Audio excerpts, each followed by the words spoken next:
오늘 아주 위대한 프로그램이 준비되어 있습니다.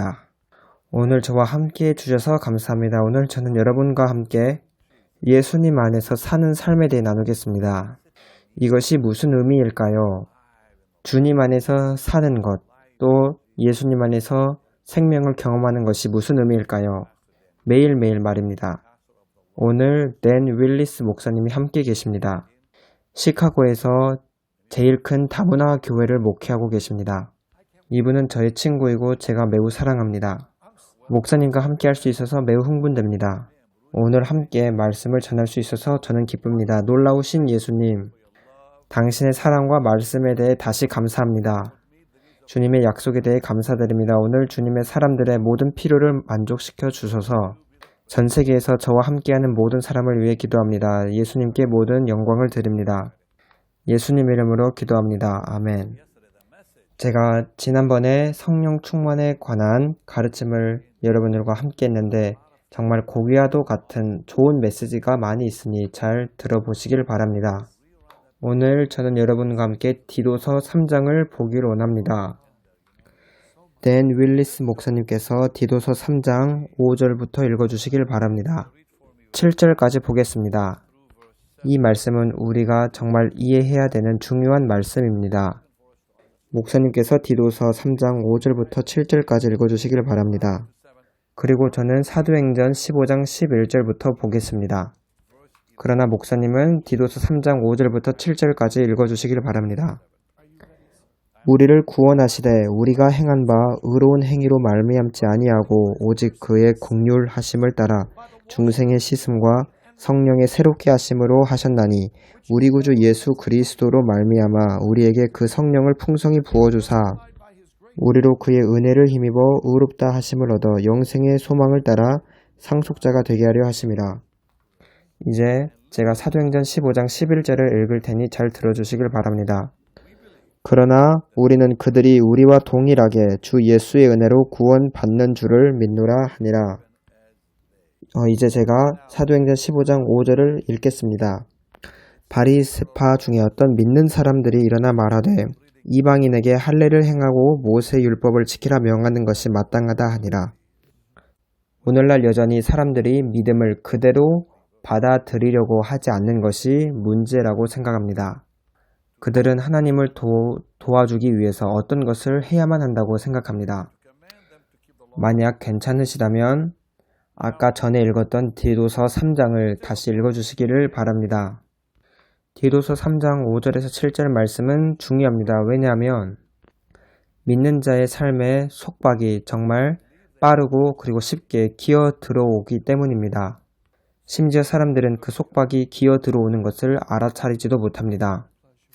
그래서 예수님 안에 사는 삶은 결박이나 또는 속박이 없는 삶을 의미합니다. 예수님 안에 사는 삶은 율법주의가 아닙니다. 오늘 저는 다른 사람에 의해 묶여있는 사람을 향해 말합니다. 당신은 어떤 사람으로부터 이렇게 해야만 해, 이 방식으로 해야만 해 라고 말하는 사람들에 의해 이 때문에 당신은 주님 안에서 자유를 잃어버렸습니다. 제가 구원받았을 때 저는 캐나다에서 교회를 다녔습니다. 그 교회는 카타콤이라 불렸는데 정말 거대한 교회였습니다. 3,000명에 달하는 청년들이 그 교회를 통해 자유를 느꼈습니다. 그러자 어느 날 다른 목사님이 오시는데 그 사람은 복종하는 것에 대해 가르쳤습니다. 그러자 그 3,000명에 달하는 아름다운 교회 구성원들이 수백 명으로 줄어들었습니다. 그들은 율법주의에 묶이게 되었습니다. 이 가르침이 많은 사람들의 삶을 망쳤습니다. 그래서 저도 그 교회를 떠나야만 했습니다. 그 당시 저는 지금처럼 성경을 잘 알지 못했음에도 불구하고 뭔가가 잘못되었다는 것을 느꼈습니다. 그 가르침, 굴복하는 것에 대한 가르침이 율법주의로 변해갔습니다. 오늘날 많은 교회가 율법적입니다. 많은 사람들이 율법에 의해 묶여 있습니다. 많은 사람들이 주님이 아니라 교리에 의해 묶여 있습니다. 많은 사람들이 주님을 알지 못하고 교리를 압니다. 그들은 교리를 숭배하고 주님을 예배드리지 않습니다. 그들은 주 안에서 정말 마르고 황폐한 심령이 되었습니다. 제가 여러분에게 이런 말을 한 적이 있습니다. 만약 여러분이 말씀만 가지고 있다면 여러분은 말라버릴 것입니다. 만약 당신이 은사만 구한다면 당신은 폭발해버릴 것입니다. 하지만 말씀과 은사를 두 개 다 가지고 있으면 여러분은 성장하게 됩니다. 여러분이 하나님의 능력만 가지고 있다면 여러분은 폭발해버립니다. 말씀만 가지고 있다면 여러분은 말라버립니다. 두 가지 모두를 가지고 있을 때 성장하게 됩니다. 오늘날 저는 이 균형을 발견하지 못한 사람들에게 이야기하고 있습니다. 우리를 구원하시되 우리가 행한 바 의로운 행위로 말미암지 아니하고 오직 그의 긍휼하심을 따라 중생의 씻음과 성령의 새롭게 하심으로 하셨나니 우리가 무엇을 행할 것이 아니라 주님의 자비를 받아들여야 합니다. 우리 구주 예수 그리스도로 말미암아 우리에게 그 성령을 풍성히 부어주사 여기 15장 사도행전 15장을 보면 바리새인들이 우리는 무엇을 해야만 해 이렇게 말합니다. 우리는 새로운 신자들에게 할례를 행해야 돼 이렇게 말합니다. 이런 율법주의자들은 매우 강력해졌고 그들의 영향력은 빠르게 퍼져나갔습니다. 그들의 주장은 설득력 있어 보입니다. 왜냐하면 그들은 예수님도 유대인이 아니셨는가? 예수님은 율법을 순종하지 않으셨나? 예수님이 오신 것은 율법을 폐하러 오신 것이 아니라 성취하러 오심이 아닌가? 그러면 우리도 율법에 순종해야 되지 않은가? 이들은 이렇게 말했습니다. 꽤 설득력 있어 보입니다. 예수님도 유대인이셨고 그분도 율법에 순종하셨다. 예수님께서 율법을 성취하러 오셨다. 그런데 왜 너네들은 율법을 무시하느냐? 이것이 그들의 주장이었습니다. 사실 이러한 율법주의자들은 그들의 열심에 불구하고 그들은 오해하고 있었습니다. 그리고 바울은 그들에게 저항합니다. 15장 사도행전 15장 6장 7절을 읽겠습니다. 사도와 장로들이 이 일을 의논하러 모여 많은 변론이 있은 후에 베드로가 일어나 말하되 형제들아 너희도 알거니와 하나님이 이방인들로 내 입에서 복음의 말씀을 들어 믿게 하시려고 오래전부터 너희 가운데서 나를 택하시고 그리고 베드로는 10절에 보면 지금 너희가 어찌하여 하나님을 시험하여 우리 조상과 우리도 능히 매지 못하던 멍에를 제자들의 목에 두렸느냐 이렇게 말씀합니다. 그래서 이와 같이 오늘날도 다른 사람들의 목에 멍에를 두려 하는 자들이 있습니다.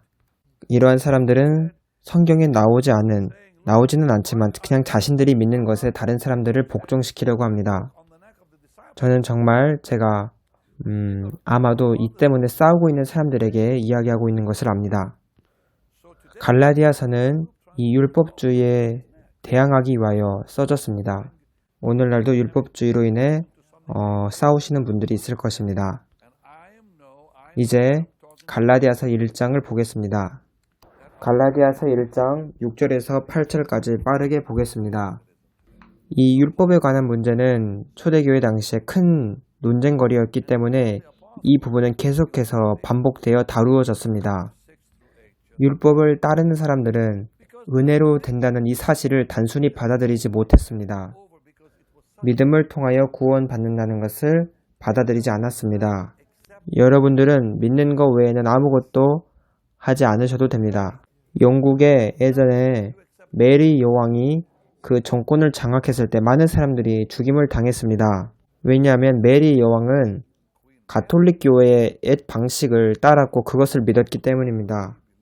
이 메리 여왕은 그 개혁을 통해 도달했던 믿음에 의한 구원의 메시지를 순순히 받아들이지 않았기 때문입니다. 이 때문에 많은 사람들이 영국에서 죽임을 당했습니다. 많은 사람들이 믿음에 의해 구원받는다는 것을 믿었다는 이유로 죽임을 당하고 학살당했다는 것을 생각해 보시길 바랍니다. 마틴 루터가 믿음에 의해 구원을 받는다는 메시지를 전했을 때 세상을 충격에 빠뜨렸습니다. 마르틴 루터는 율법의 행위가 아니고 면죄부를 통해 구원받는 것도 아니라고 했습니다. 믿음에 의해 구원받는다고 그는 말했습니다. 하지만 이러한 것들은 오늘날 사람들의 삶을 통제하기 원하는 사람들에 의해 다시 도입되고 있습니다. 심지어 훌륭한 성경 교사들도 이런 것들을 들여옵니다. 이들은 정말 재능있고 또 잘 들어보면 설득력 있는 것처럼 보입니다. 그래서 단순한 사람들이 이제 그 가르침을 따라가기 시작합니다. 그리스도의 은혜로 너희를 부르신 이를 이같이 속히 떠나 다른 복음을 따르는 것을 내가 이상하게 여기노라. 다른 복음은 없나니 다만 어떤 사람들이 너희를 교란하여 그리스도의 복음을 변하게 하려 함이라. 이러한 사람들은 은혜의 메시지를 순순히 받아들이려는 마음이 없기 때문에 사람들을 교란시킵니다. 그러나 우리나 혹은 하늘로부터 온 천사라도 우리가 너희에게 전한 복음 외에 다른 복음을 전하면 저주를 받을지어다.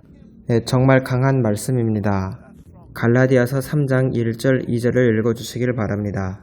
어리석도다 갈라디아 사람들아, 예수 그리스도께서 십자가에 못 박히신 것이 너희 눈앞에 밝히 보이거늘 누가 너희를 꾀더냐. 그래서 율법주의를 따라가는 사람은 넋이 빠진 사람처럼 되고 그들은 통제받게 되었습니다. 어리석도다 갈라디아 사람들아, 예수 그리스도께서 십자가에 못 박히신 것이 너희 눈앞에 밝히 보이거늘 누가 너희를 꾀더냐. 내가 너희에게서 다만 이것을 알려 하노니 너희가 성령을 받은 것이 율법의 행위로냐 혹은 듣고 믿음으로냐. 이 구절은 성경에 많이 언급되어 있습니다. 이렇게 성경에 믿음으로 구원을 받는다는 말이, 또 율법과 이런 논쟁이 많이 과거에도 있었다는 것을 사람들이 읽으면서 왜 깨닫지 못할까요? 왜 다시 옛날의 속박으로 들어가려고 하는 걸까요? 한 가지 이유가 있습니다. 그들은 단지 하나님을 믿고 또 그분을 신뢰하는 것을 원하지 않기 때문입니다. 그들은 스스로를 신뢰하기 원하기 때문입니다. 이것은 마치 자기 정당화에 관한 것입니다. 이들은 인본주의적 생각과 사상에 깊게 뿌리 박힌 사람들입니다. 그리고 거짓 종교에서도 이런 것들을 실제로 가르칩니다. 제가 여러 번 보았는데 이런 사람들은 예수님을 신뢰하는 것이, 믿는 것이 간단하다는 것을 받아들이려고 하지 않는 것처럼 보입니다. 이런 상황, 저런 상황들을 스스로 이해하려고 시도하지 말고 단순히 주님을 신뢰하고 의존하십시오. 제가 예전에 캐나다에서 Nothing is Impossible 이라는 곡을 쓴 오스월드 스미스라는 사람을 기억합니다. 이 사람은 정말 강한 하나님의 사람이고 제가 그분이 설교하는 것을 직접 들어보았습니다. 그 사람이 말하기를, 당신이 수영하러 간다면 발버둥 치지 마세요. 당신이 물속에서 발버둥 치면 가라앉게 될 것입니다. 당신이 긴장을 풀고 마음을 편히 가진다면 당신은 뜨게 될 것입니다. 이렇게 말했습니다. 이것은 정말 저에게 위대한 순간이었습니다.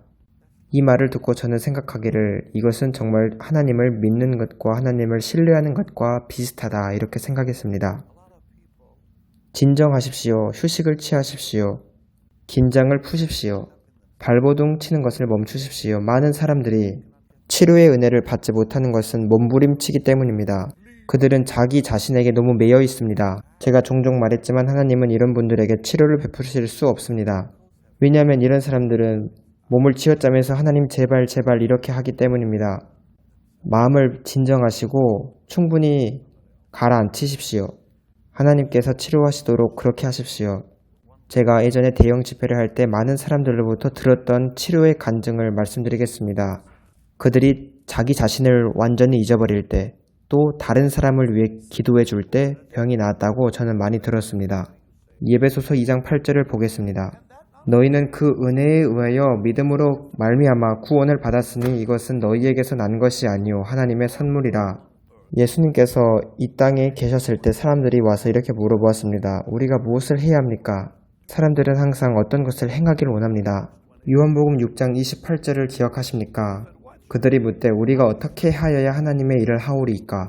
사람들은 항상 어떤 일을 하기를 원합니다. 어떤 것을 위해 일하기를 원합니다. 예수님은 이들에게 정답을 주셨습니다. 28절부터 보겠습니다. 그들이 묻되 우리가 어떻게 하여야 하나님의 일을 하오리이까? 정말 사람들은 어떤 것을 하길 원합니다. 예수님은 하지만 이렇게 말씀하십니다. 예수께서 대답하여 이르시되 하나님께서 보내신 일을 믿는 것이 하나님의 일이니라 하시니. 이것이 정답입니다. 주님, 우리는 일하기를 원합니다. 우리는 이것을 행하기를 원합니다. 하지만 예수님께서는 너가 해야 될 것은 믿기만 하는 것이다, 이렇게 말씀합니다. 이것이 제가 여러분들이 하기를 원하는 것입니다. 단지 믿으십시오. 많은 사람들이 구원이 쉽다는 것을 믿는 것을 거절합니다. 여전히 거절하고 있습니다. 여러분이 해야 될 것은 믿는 것입니다. 바울은 십자가의 걸림돌에 대해 이야기합니다. 십자가는 우리 스스로는 구원받을 능력이 없다는 것을 상기시키는 것입니다. 십자가를 볼 때마다 그것은 우리에게 우리는 해낼 수 없다는 것을 계속 상기시킵니다. 이것이 십자가의 걸림돌입니다. 제가 매기 하트너시의 말을 이해할 때까지는 많은 시간이 걸렸습니다. 하지만 시간이 오래 지나고 나서 저는 그녀가 저에게 했던 말을 이해하게 되었습니다. 이때는 1977년 2월 20일 캐서린 쿨만 재단에서 제가 처음 설교를 할 때입니다. 캐서린 쿨만 여사가 죽고 나서 1년 후에 있었던 일입니다. 제가 25살 때 캐서린 쿨만의 추모 예배에서 설교를 맡게 되었습니다. 저는 캐서린 쿨만을 1대1로 직접적으로 만난 적이 단 한 번도 없습니다. 그때 하나님이 저에게 큰 기회를 주신 것이라고 생각합니다. 저는 그때 매우 젊었습니다. 캐서린 쿨만의 오른팔과 같았던 매기 하트너시가 저를 바라보며 이렇게 말했습니다. 베니힌, 당신이 설교하기 전에 가서 기도하지 말고 마음대로 하고 싶은 대로 시간을 보내십시오. 그래서 하나님이 당신을 사용할 수 없도록 그렇게 하십시오. 가서 낮잠이라도 자십시오. 제가 이 말을 듣고 바로 저는 마음속으로 이 사람은 내가 만난 모든 사람 중에서 제일 영적이지 못한 여자다 이렇게 생각했습니다. 그녀가 저에게 기도하지 말라고 했기 때문입니다. 하지만 나는 가서 기도하고 말 테야. 저는 그녀가 했던 말을 신경 쓰지 않았습니다. 그리고 저는 호텔에 가서 열심히 기도하고 이제 강단에 오르게 되었습니다. 그때 많은 무리들을 보게 되었습니다. 사회자가 내 이름을 소개할 때까지 그곳에 있는 많은 사람들은 저의 이름조차 알지 못했습니다. 강단에서 이렇게 많은 사람들이 있는 것을 보고 저는 무서워하기 시작했습니다. 저는 사랑하는 예수님, 저는 못하겠습니다. 저는 할 수 없어요. 그때 주님께서 저에게 내가 기쁘단다, 이제 내가 행하겠다 이렇게 하시는 말씀을 들었습니다. 그러자 하나님의 능력이 강하게 임하셨고 사람들이 병이 낫기 시작했습니다. 저는 너무 놀라서 충격이 빠진 채로 가만히 서 있었습니다. 그리고 3시간 후에 매기 하트너시가 저에게 찾아왔습니다. 그때 치료가 정말 강력했습니다. 그녀가 와서 자네, 당신이 드디어 알아냈구만 이렇게 말했습니다. 사실 저는 제가 무엇을 알아내었는지 그 당시에는 아무것도 몰랐습니다. 제가 무엇을 알아내었단 말입니까? 무슨 의미입니까? 이렇게 물어보았습니다. 그러자 그녀는 저에게 말하기를 이제 한 달에 한 번씩 집회를 열어주십시오. 이렇게 부탁했습니다. 저는 생각하기를 난 아무것도 하지 않았는데 이렇게 생각했습니다. 그리고 시간이 많이 흘러 저는 결론을 내리게 됐습니다. 이것이 바로 주님이 우리에게 구하는 것이구나. 주님이 행하시도록 하십시오. 그냥 하나님께서 행하도록 하십시오. 이것은 믿음에 관한 메시지입니다. 케니스 코플랜드라는 사람이 찾아왔습니다. 털사에서 제가 집회하고 있을 때 그가 저 앞에서 무릎을 꿇었습니다. 그리고 목사님, 저희를 위해 기도해 주십시오. 우리가 저와 아내가 항복할 수 있도록 기도해 주십시오. 이런 놀라운 하나님의 사람이 저를 위해 기도해 주십시오. 이렇게 말했을 때 이것은 정말 감동적인 순간이었습니다. 그들은 하나님께 항복할 수 있도록 자기들을 위해 기도해 달라고 했습니다. 하나님께 항복하는 것만이 우리가 필요합니다. 어떤 사람들은 너무 많이 공부해서 또는 교육을 너무 많이 받아서 그들의 고분고분함, 순종적인 태도를 잃어버렸습니다. 어떨 때는 너무 많이 배우는 것이 사람을 미치게 합니다. 어떤 사람들은 자기들이 공부한 것 또 다른 사람들이 가르친 것에 의한 지식이 너무 충만해서 자기 자신을 미치게 합니다. 이렇게 지식이 충만한 사람은 어린아이와 같이 될 수 없습니다. 예수님께서도 어린아이가 천국에 들어간다 하셨습니다. 어린아이처럼 돼야 천국에 간다 하셨습니다. 그래서 저는 어린아이와 같은 믿음이 중요하다고 생각합니다. 그래서 십자가는 우리로 하여금 우리는 아무것도 할 수 없다는 것을 고백하도록 요청합니다. 우리가 주님께 저는 할 수 없습니다 라고 말하면 우리는 아무런 능력이 없습니다 라고 말하는 것입니다. 제가 지금 하고 있는 것이 무엇인지 모르겠습니다. 주님이 하십시오. 예전에 OCC 올랜도에서 한 사람이 저를 찾아왔습니다. 그는 하나님을 찾기 위해서 티베트로 갔다고 합니다. 히말라야 산맥에서 많은 시간을 보내며 하나님을 찾았다고 합니다. 하나님을 너무 찾고 싶었던 겁니다. 하지만 전능하신 하나님은 그분을 발견하는 것을 정말 쉽게 하도록 하셨습니다. 하나님을 모르는 사람들은 티베트나 다른 곳에 가서 어떻게 내가 하나님을 발견할 수 있는지 하고 그 방법을 찾습니다. 당신이 하나님을 발견할 수 있는 방법은 없습니다. 하나님이 여러분을 이미 발견하셨습니다. 그리고 우리가 믿음을 지키는 것이 아니라 믿음이 우리를 지킵니다. 여러분이 원한다고 해서 믿음을 지킬 수 있는 것이 아닙니다. 여러분들은 우리가 열심히 기도할 수 있는 능력도 우리에게는 없습니다. 우리는 완전한 항복의 장소로 가야 합니다. 저의 스텝 중에는 체드 씨가 있습니다. 체드 씨는 항상 카메라를 담당하는 분이었는데 지금 쿠웨이트에 가서 중동 땅에 복음을 전하고 있습니다. 제가 보냈습니다. 그가 예전에 저에게 한 질문을 했습니다. 베닌 목사님, 그리스도인의 삶의 비밀을 저에게 알려주십시오. 제가 말했습니다. 시도하지 마십시오. 그리스도인의 삶을 사는 것을 시도조차 하지 마십시오. 왜냐하면 그리스도인의 삶은 시도하는 것이 아닙니다. 그것은 그리스도인의 삶은 항복하는 것입니다. 성경에 더 노력하고 더 열심히 노력하라고 우리에게 명령하지 않습니다. 하지만 하나님의 말씀은 우리의 지체를 하나님께 드리라고 말씀합니다. 의의 무기로 하나님께 드리라고 말씀합니다. 우리 자신을 죄에게 내주지 말고 의의 무기로서 하나님께 드려야 합니다. 요한복음 6장 28절에 보면 정말로 목사님이 말씀한 것처럼 사람들은 어떤 일을 행하기를 원합니다. 하지만 예수님께서는 하나님을 단순히 믿으라고 하십니다. 캐서린 쿨만 여사가 예전에 어떤 말을 했는데 그 당시에는 제가 너무 어려서 그 말을 이해할 수 없었습니다. 하나님께 여러분의 그릇을 드리십시오.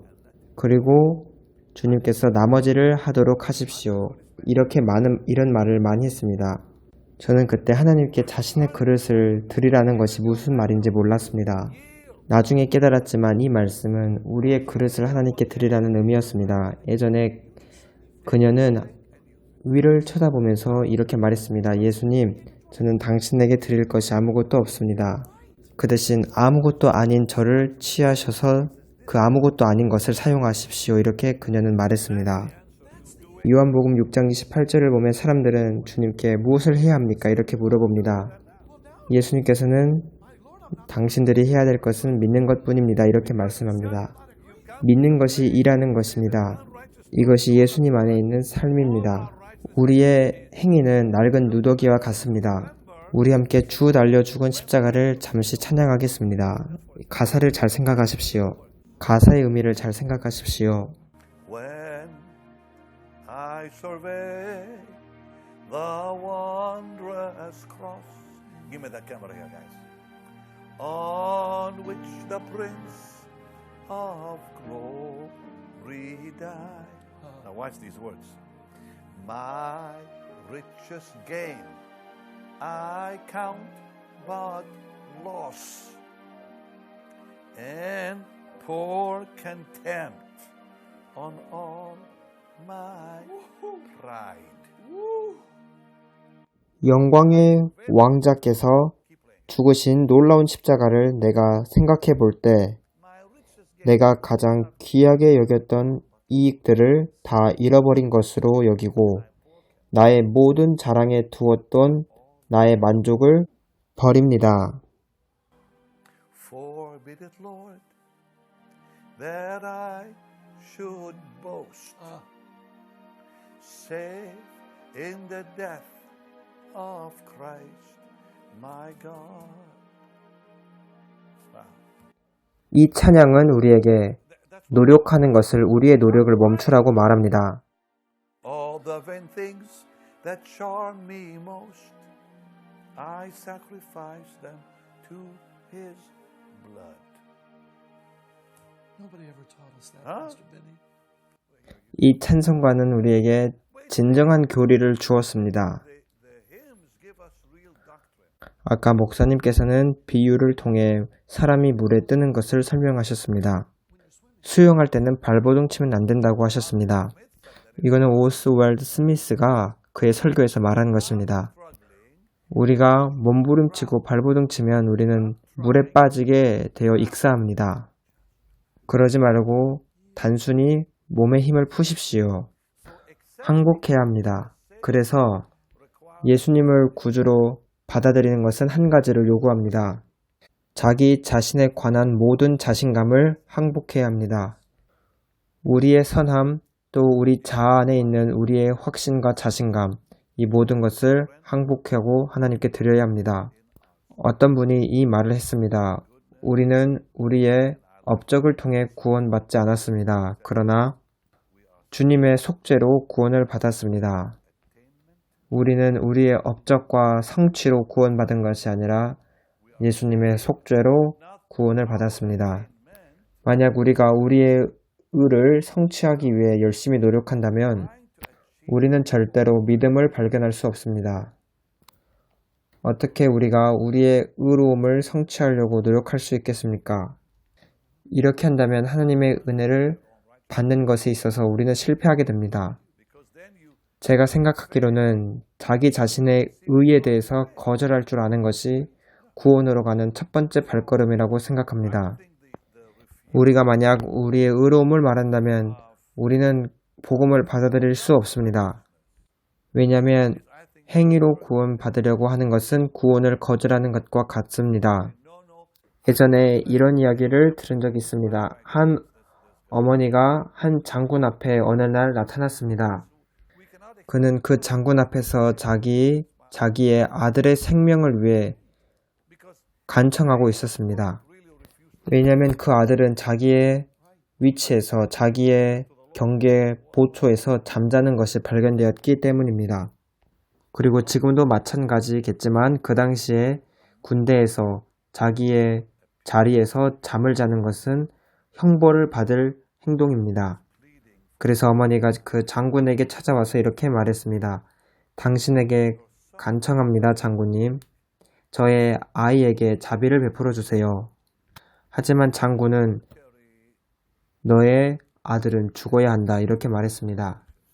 왜냐하면 그 당시 그 군대의 규칙이었기 때문입니다. 그러자 어머니가 장군에게 다시 말했습니다. 저는 자비를 구합니다. 정의를 구하는 것이 아닙니다. 장군님, 당신의 자비를 구합니다. 당신의 정의를 구하는 것이 아닙니다. 그래서 우리가 십자가로 나아갈 때도 우리는 하나님의 공의를 구하는 것이 아닙니다. 왜냐하면 예수님께서 직접 십자가에서 우리의 죄를 담당하셨기 때문입니다. 하나님께서 우리를 받아들이기 위해서 예수님이 그 형벌을 담당하신 것은 하나님의 정의이셨습니다. 하나님의 공의이셨습니다. 예수님께서 우리 대신 죽으셨습니다. 정의는 죽음을 의미합니다. 하지만 예수님께서는 십자가에서 우리에게 자비를 보여주셨습니다. 저는 한 친구가 있습니다. 빌 스왓이라는 친구가 있는데 그는 자비가 나의 삶을 다시 기록했습니다 라는 곡을 제일 좋아했습니다. 그 친구는 자동차를 타면 이 곡을 부르곤 했습니다. 여러분이 이 곡을 모를 수 있습니다. 그러나 이것은 아주 오래된 찬송입니다. 자비가 나의 삶을 다시 기록했습니다. 우리가 십자가로 갈 때 우리는 이렇게 말하는 것과 같습니다. 주님, 저는 주님의 공의로움을 구하는 것이 아닙니다. 주님의 자비를 구합니다. 여러분이 알다시피 에스겔 18장 4절에는 죄인은 죽는다고 기록되어 있습니다. 또 죄의 삭은 사망입니다. 로마서 6장에 나와 있습니다. 이것이 정의입니다. 하지만 귀하신 성도님들 여기에 자비가 나타나 있습니다. 함께 요한 1서 4장 함께 보도록 하겠습니다. 오늘은 예정했던 시간보다 조금 더 많이 시간을 사용하겠습니다. 요한 1서 4장 9절부터 읽겠습니다. 하나님의 사랑이 우리에게 이렇게 나타난 바 되었으니 하나님이 자기의 독생자를 세상에 보내심은 그로 말미암아 우리를 살리려 하심이라. 사랑은 여기 있으니 우리가 하나님을 사랑한 것이 아니요 하나님이 우리를 사랑하사 우리 죄를 속하기 위하여 화목제물로 그 아들을 보내셨음이라. 너무 놀라운 자비입니다. 아주 어마어마한 자비입니다. 주 예수님의 이름을 찬양합니다. 할렐루야. 제가 이제 여러분과 작별을 하기 전에 한 가지 찬양을 부르고 싶습니다. 영어 제목으로는 사랑이 나를 들어 올리셨네입니다. I was sinking deep in sin, far from the peaceful shore, very deeply stained within, sinking to rise no more. But the Master, would you sing it with me? Of the sea, heard my despairing cry. From the waters lifted me, now safe am I. Come on. Love lifted me. Love lifted me. When nothing else could help, love lifted me.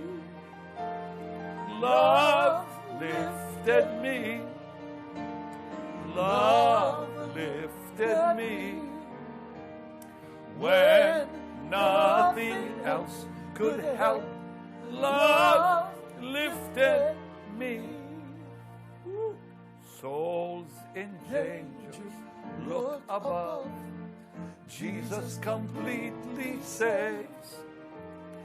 He will lift you by His love out of the angry waves. He's the master of the sea.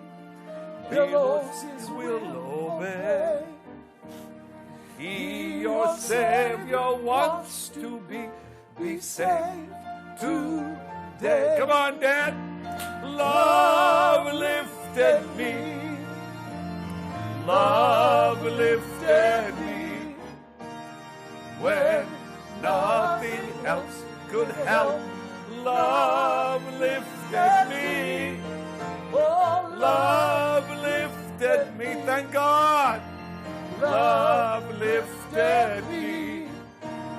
When nothing else could help, love lifted me. 이 찬송은 제가 예전에 대형 집회를 가질 때 자주 불렀던 곡입니다. 2만 명으로 가득 찬 그 경기장에 모인 사람들이 이 찬양을 들을 때 함께 울곤 했습니다. 이것이 이 찬양 가사가 오늘 저의 메시지라고 생각합니다. 제가 말한 모든 것을 말해줍니다. 오늘 여러분의 삶을 주님께 드리지 않겠습니까? 예수님께 오셔서 여러분의 삶을 드리십시오. 오늘 이것이 모든 것입니다. 단지 예수님께 오십시오. 가다라에서 귀신에게 많이 괴롭힘을 당했던 한 남자를 기억하십니까? 그는 자기 스스로를 구원할 수 없었습니다.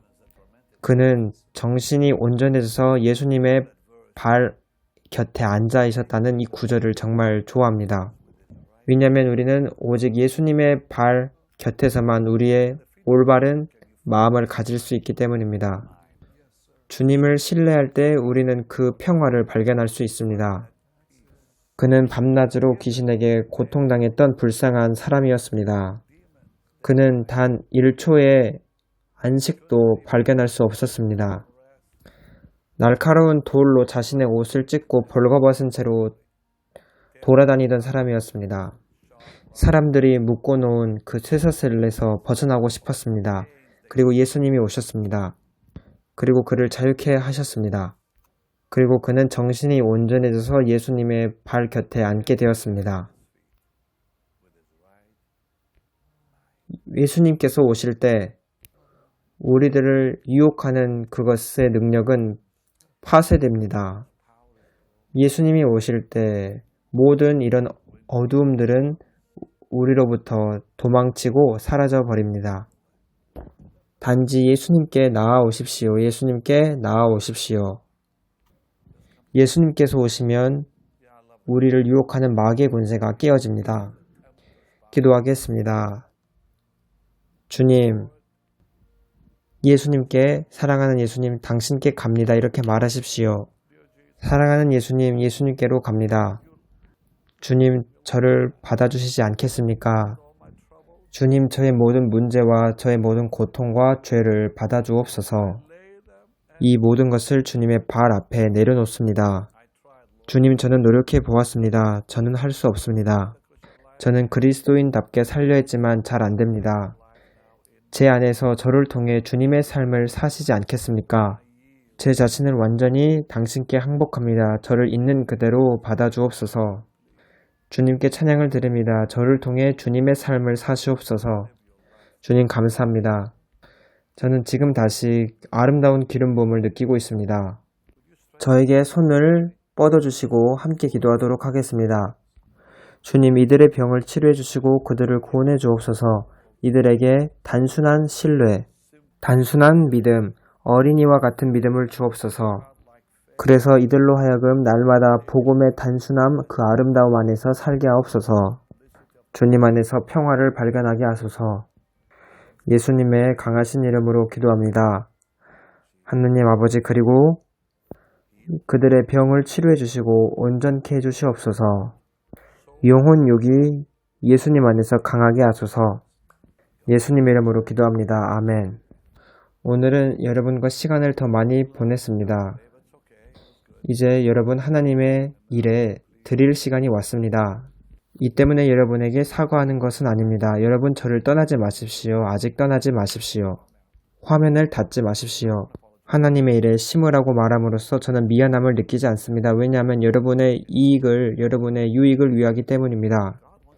여러분의 미래를 위한 것입니다. 하나님은 여러분을 돌보시고 여러분의 필요를 채워주시기를 원하십니다. 영적으로 뿐만 아니라 재정적으로도 마찬가지입니다. 우리는 드릴 때마다 주님, 당신의 주재권을 우리가 선언합니다. 이렇게 말하는 것입니다. 주님이 모든 것을 가지고 계십니다. 저도 매번 하나님께 드릴 때마다 이렇게 고백합니다. 주님, 저는 주님께 빚져 있습니다. 주님은 저의 주인이시고 저는 저의 재물로 주님을 공경해 드립니다. 하나님께 드리는 헌물은 여러분의 삶을 향한 주님의 주인 되심을 선언하는 겁니다. 여러분의 삶과 재정에 하나님의 주인 되심을 선포하는 겁니다. 여러분이 매번 드릴 때마다 하나님께서는 여러분의 동역자가 되십니다. 여러분이 매번 드릴 때마다 사업을 하시는 분에게는 하나님을 여러분의 사업 동역자로 만드는 겁니다. 왜냐하면 여러분은 하나님, 저의 재정으로 하나님을 신뢰합니다. 이렇게 말하는 것이기 때문입니다. 제가 주님의 일에 드릴 때 저의 재정에 그리고 저의 삶에 저의 직장의 동역자가 되어주세요. 이렇게 말하는 겁니다.